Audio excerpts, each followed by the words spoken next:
ঘুম ভেঙেছে। আমরা আমাদের দেশটাকে রাষ্ট্রের মতো গড়ে তুলতে চাই। পরবর্তী সময়তে কিউবাতে, উত্তর কোরিয়াতে, ভিয়েতনাম, সেই পথ ধরে তারা এগিয়েছে। শুধু সেই সোভিয়েত সমাজতান্ত্রিক ব্যবস্থা তৈরি হওয়ার পেছনে এই কয়েকটা সমাজতান্ত্রিক রাষ্ট্রের মধ্যেই শুধু তার সুফল জনগণ নিতে পেরেছে, তারাই তা থেকে ফায়দা তুলতে পেরেছে তা নয়।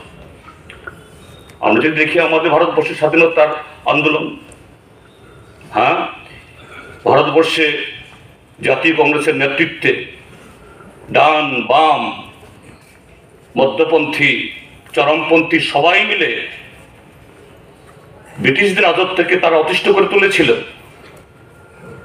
কিন্তু সেই 1939 যে দ্বিতীয় বিশ্বযুদ্ধ শুরু হয়েছিল হিটলারের নেতৃত্বে, সেই হিটলারের যে দর্পকে চূর্ণ করে দ্বিতীয় বিশ্বযুদ্ধের অবসান ঘটিয়ে 1945 ইংরাজিতে যদি লাল ফোর্স, লাল পতাকা শুধু রাশিয়ার মধ্যে না গোটা ইউরোপের মধ্যে এবং তার বাইরেও যদি তার প্রভাবটা পড়ত,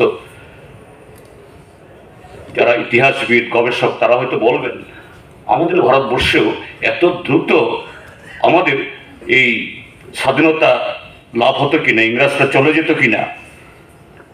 এবং শুধু ভারত কেন, পৃথিবীর আরো বহু ভূখণ্ডে অসংখ্য এরকম উপনিবেশিক রাষ্ট্র সাম্রাজ্যবাদের জোয়াল থেকে মুক্ত হতো কিনা, এটা সন্দেহ।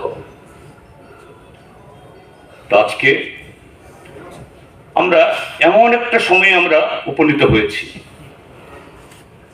পৃথিবী, সারা পৃথিবী আরেকটা যে অত্যন্ত অভূতপূর্ব অভিজ্ঞতার আজকে আমরা তার মুখোমুখি।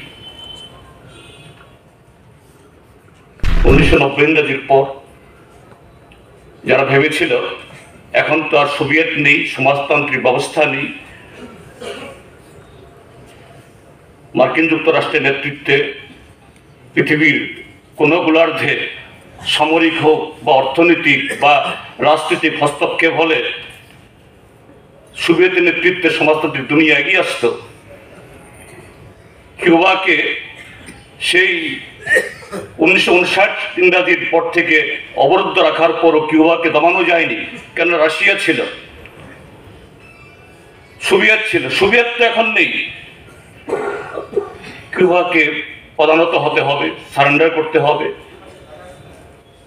চীনও বেশি দিন থাকবে না, আর উত্তর কোরিয়া, ভিয়েতনাম এগুলো তো খান খান করে ভেঙে যাবে।